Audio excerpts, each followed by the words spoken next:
Okay, there we go. Making sure that we had my screen up correctly.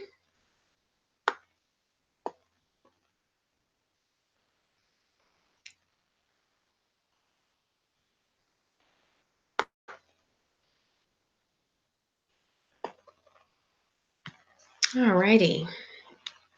So we are looking at Module 4.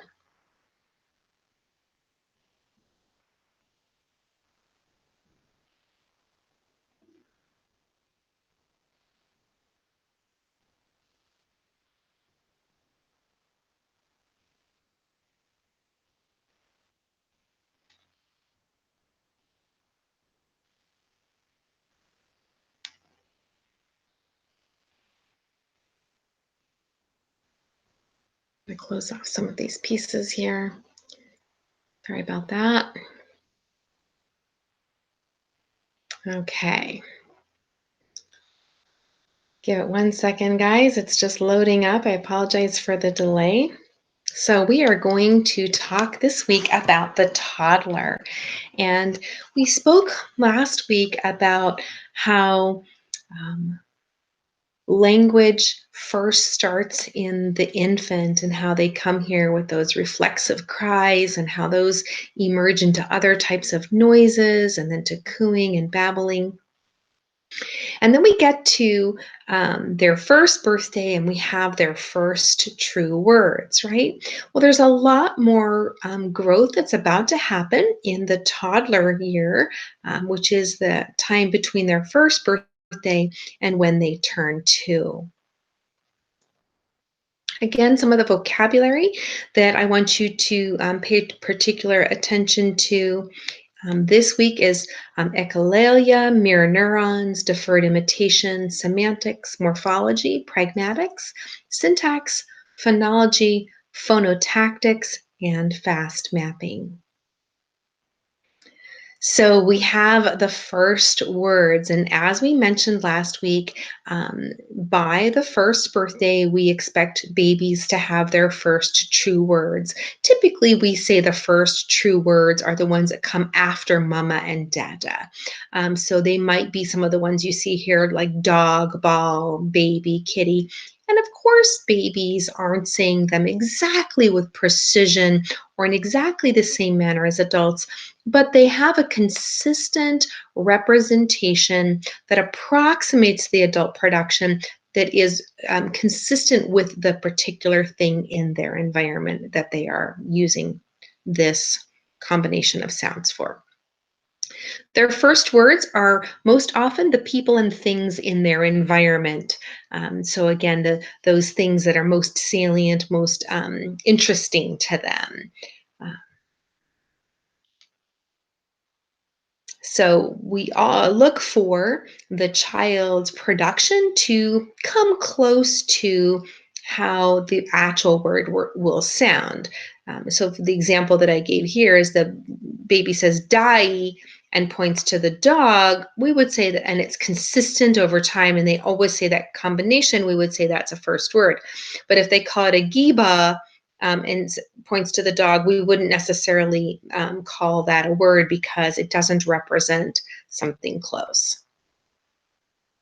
And just as we mentioned in the last week's lecture, imitation is extremely important in this time frame of development for young children. Imitation is, in fact, how children are first introduced to facial expression, words that we use, how we make sounds, and the child imitates the parent. If the only sounds that a child makes are upon imitation, we don't call that their first words or even language. We call it echolalia. So if it's just mommy saying, say doggy, and baby says die, and the only time they say it is when they are repeating or imitating, then that is not a meaningful word for the child. That is what we call echolalia. It's the imitation of words, phrases, or sentences in the absence of understanding what they're saying. They're simply imitating. Some children will use echolalia. Um, Even older, but while it's typical for the very young child, once they passed about 2 years old, it would be a sign of a disordered type of language or communication. We wouldn't expect echolalia to continue in, say, a 5, 6, or 7-year-old. All right. So remember in the very first week, we talked about mirror neurons, that neurological mechanism that allows us to see the action or gesture or behavior of someone else, and we observe it in others. And that same part of our brain lights up or um, gives that neurological impression that we are also participating in that activity. So a baby's first imitations are immediate, but they're very imprecise. So daddy sticks out his tongue, baby sticks out his tongue, but maybe it's not exactly the same, right? But over time, behaviors start to become more and more accurate, and there's a little delay involved. So while mommy said before, say ball, baby says ball, now the behavior, there's a little bit of a delay between when it was given by the adult model and when the behavior actually occurs in the child.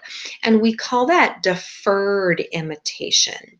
So when we see deferred imitation in children, it's actually a repetition of a behavior, including speech, that we now see in the child later on, separate from the immediate model.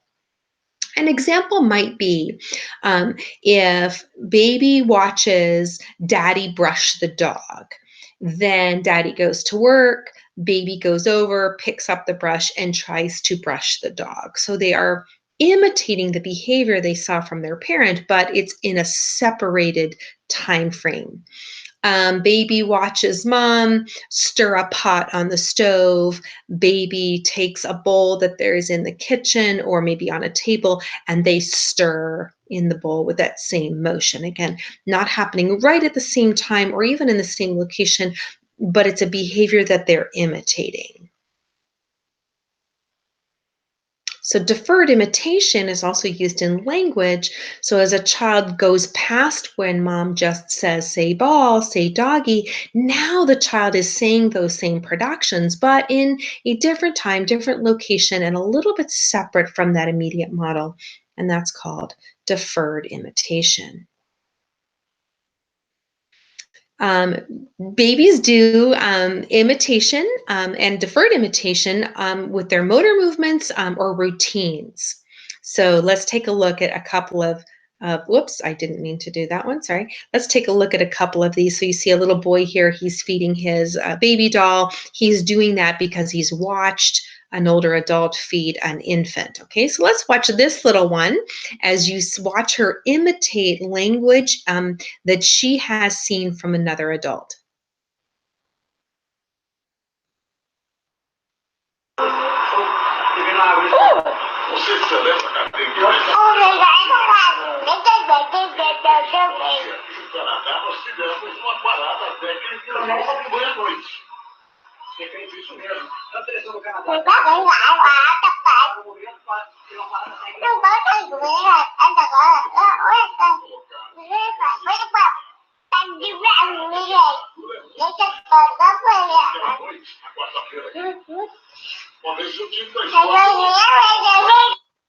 Notice in that video, you see the baby using a lot of hand gestures and facial expressions. So that deferred imitation isn't just in that sort of conversational tone of the language on the phone, but also in all those body movements that they've watched mommy and daddy do, right? So another really important, just like imitation was one of those really important skills that a child learns in their first couple years of life, and it's how they learn to manage behavior in their environment. Play is another very crucial aspect of um, babyhood, of toddlerhood. The play is a child's work, and it's through play that they learn concepts such as object permanence, the idea that something is going to exist even when it's not in full view. They're going to learn causality, meaning that one action creates an event or causes something to happen, and that they can achieve a goal or solve a problem through means ends. So, object permanence, causality, and means ends are some of the concepts of early childhood, particularly the sensory motor period. Um, for that develop during play. And I'm hoping that these terms are familiar to you now as we continue to cycle through talking about how a child learns language. You're starting to hear those same kinds of ideas repeatedly. Let's take a look at this little one learning through play, and let's watch her learn a little bit about cause and effect. Goodness, again.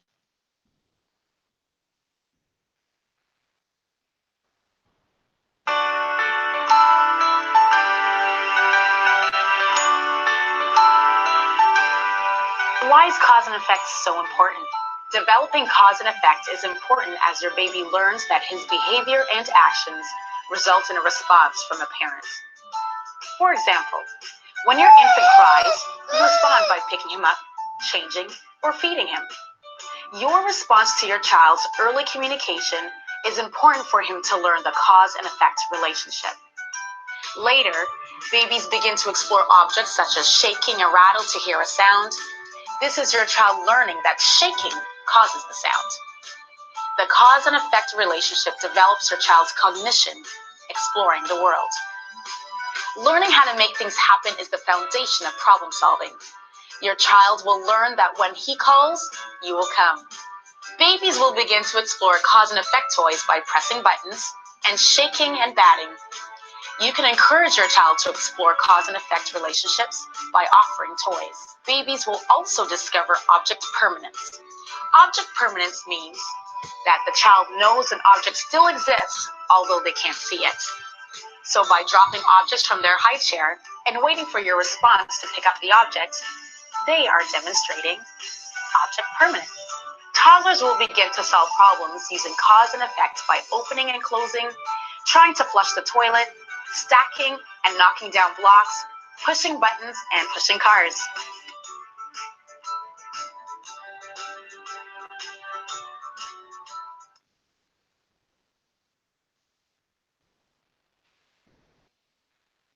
So, what we're going to see in this birth to two range is that from the very few words of the 1 year old, we start to see their language really move quickly in the next 12 months.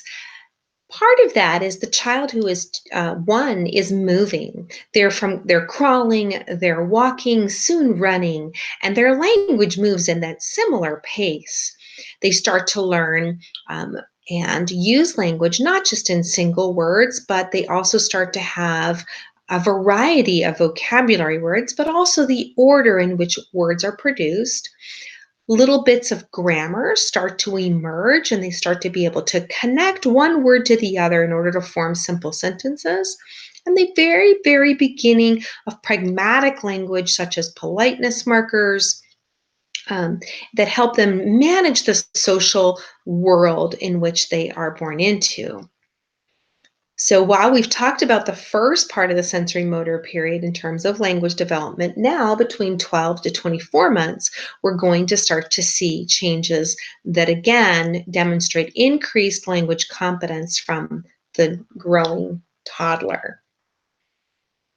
Language is organized in different classifications or ways that we talk about language.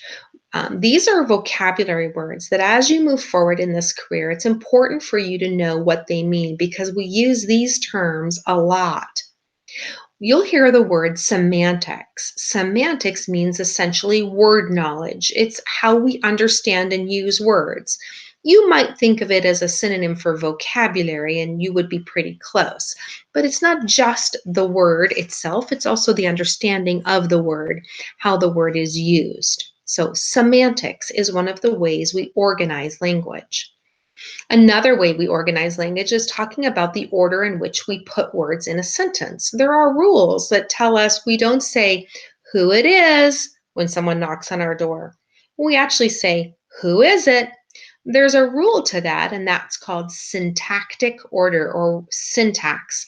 So, the order in which we put words in sentences is governed by the classification of language called syntax. Morphology is essentially grammar. It's how we manipulate parts of words to change meaning that might mean that it's going to happen in the future or that it already happened. Whether we say, give me a pencil or give me the pencil, and using a choice between and the changes the intent of what I'm actually saying. Pragmatics are the social rules of language. The social rules of language tell us when we can say what we want, where we should say it, what should we say, but also how we say it. Do I say, make reservations, or make reservations? Tell your parent, tell your loved one, tell your friend. Those are all guidelines that are governed by pragmatics. How close do I stand to a stranger? When is it polite to talk to someone I don't know? How do I interrupt someone? Those are all pragmatic or social rules. Another classification of how we talk about language is phonology. And phonology is actually a little bit separate in that it's a study of speech sounds. So we talk about speech as the oral expression of language. Phonology is the study of the speech sounds that make up those words, the words that we use to express our ideas. So let's start talking a little bit more about this. Speech is the oral expression of language, and phonology is the study of those sounds. Each language has its own rule and sound system, that is, the phonemes that are making up the words that they use. They are specific to each individual language. Each language has its rules as to how words can be formed using the speech sounds that are available. There are some basic principles of language that allow us to communicate with each other in a manner that we all agree on, or that we can all agree how language moves within our culture. For example, one of those is called productivity. Productivity of language explains that we are always creating new words, and we allow for that within our language. For example, recently, perhaps within the last 5 or 6 years, a word called fleek, or being on fleek, has emerged in our culture. Where fleek didn't used to be a word that was acceptable, it now means on point or correct or really good, on spot on perfect, on fleek. The productivity of our language, we allow words to be created in our language, is represented by the concept of productivity. Discreteness says um, that while the parts of our mechanism, the oral structures of a human, can create a variety of sounds, the language that we have is formed with a discrete set of sounds. So, for example, "h" is a sound I can make with my mouth, but we don't use "h" in our language. It might be a sound in a different language, it's just not a sound in our language. So while language is productive, in order to make a new word in our language, you cannot use "h" as one of the sounds to create that word, because it would violate that discreteness, that you are not using the set of phonemes or the set of sounds specifically designed or used or accepted within our language. Duality of patterning is that Words are formed from a discrete set of sounds, so those sounds that we all agree on, but there's an infinite number of ways in order to form an infinite number of words. So there are rules certainly to how words can be created, but there's an unlimited way we can take all of those sounds, put them together to create new words. Phonotactics are the rules that tell us what sounds can be placed in what order in our language. And during the first few years of life, the baby is surrounded by speech, and it's connected speech, right? So it's all put together, and they're given so much exposure to new words. But during this exposure time, they start to sort out what sound combinations and structures within a word, syllable structures, they are able to use, can use, and should be used for meaning within our language. So, babies will hear a word that starts with r. We have lots of words that start with r: run, ribbon, Rachel, reason. But we don't have any words in our language that start with rum, rm. We'd want to put a vowel in the middle of those, wouldn't we? So babies learn that rm isn't a way you can start a word within our language. That's a phonotactic rule. We have words that can be formed with a consonant, consonant, consonant, vowel, consonant. That's what those big letters on the screen mean. When you see a C, C, C, V, C, that actually talks about the consonant vowel combinations that we use. And a word like scrap might be used in that kind of a combination. But you won't see a consonant, vowel, vowel, vowel, vowel consonant as a combination in our language because the phonotactic rule says you don't put four vowels together in our language.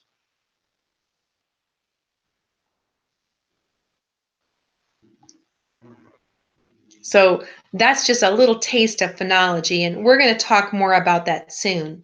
In fact, you're going to take a whole course on it. Should you stay with this course of study, you'll learn a lot about the International Phonetic Alphabet and how we use phonology to help us analyze children's speech and treat children who have delays in managing their oral expression of language.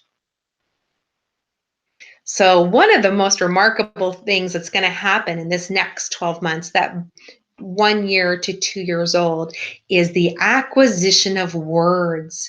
So, there's a key milestone that's going to be coming up here. Remember, one of them was we want first words by their first birthday. Well, by 18 months of age, a child will have about 50 words that are understandable by non family members. It doesn't mean they say it absolutely correctly. It means that generally, by 18 months old, they can say a word, and about 50 of them are understood because they represent that object fairly well by people who are less familiar with their speech. And by the time they turn 3, they're going to have over 500 words that they use regularly. So, lots of growth when it comes to semantics or word choice vocabulary that is going to happen in this next year.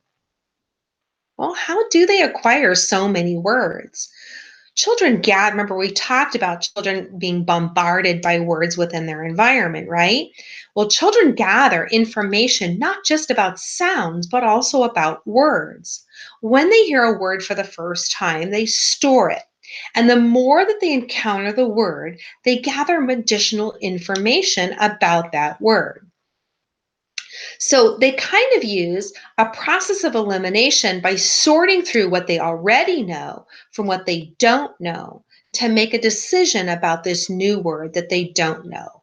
Let's take, for example, a baby knows cow and they know dog. And a parent is talking and they say, cow, dog, blatch. And the child knows cow, knows dog, but doesn't know blatch. Then in the play, there's a little toy cow, there's a little toy dog, and then there's this little blue thing, and the parent repeatedly says, Blatch. The child will deduce or eliminate the little object of the cow. Well, that's the cow, so they're going to sort that out. They'll take the little object that's the dog and move that away. And the one that's left is the unknown. And they'll attach Blatch to that little blue object because they've fast mapped, they've taken information from what they know and attached it to this unknown thing.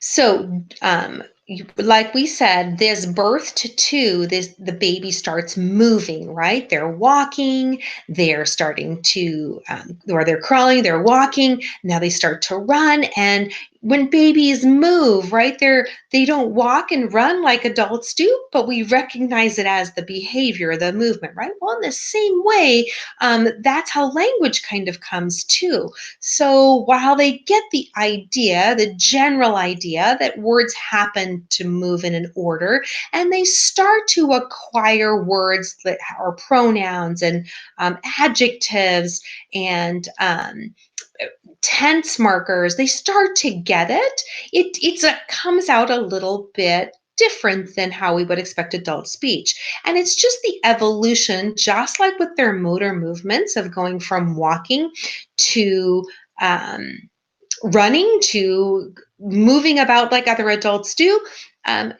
Language happens in the same way. So as you watch this little one, you imagine talking kind of being the same type of movement. They learn a little bit at a time, they fall, they get up, they try again, and it becomes more and more refined. Whoops. My goodness, every time I hit that play button, it's being a little ornery with me.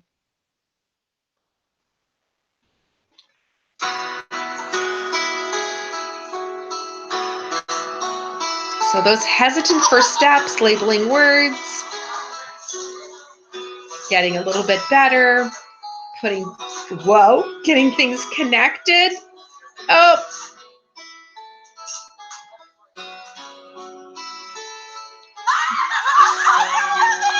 reaching for a little help. We go crazy. So I want you to pay attention to that right there, right? What happened in that? In those last two videos, right? Mom and dad are just getting super excited, right? And that's a little bit about how language is learned too. Mom and dad make a big deal about, wow, they just took their first steps. You just said daddy, that you said me cookie, and we just get super excited. That's a very reinforcing to the young child, and they're more likely to repeat the behavior again. One of the ways we mark how language moves over time is by looking or identifying the morphological stages. And what these stages are the stages at which we expect those first steps of language to occur. It's the normal acquisition of word order and grammar, those how we manipulate words in young children. And each they kind of hold to a pattern in terms of these five stages, and we expect children to move through these stages in sequence. They were first identified by a man named Roger Brown, and that name has stuck, and we call them Brown's stages or Brown's morphological stages. And one of the things he says is one of the first verb tenses to occur is the ing verb. So when we say walking, running, making, stirring, that ing, the way of changing it from present tense of I walk to present tense progressive is adding the ing. And it's the first verb tense that's acquired, and it usually comes at about 18 months of age.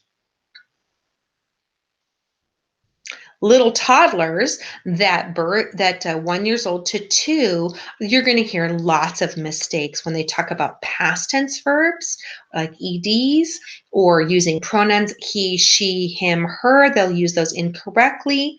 But they will acquire some word order. They don't say that's what, they'll say what's that. And they do start to understand some negation. I don't want any, or no.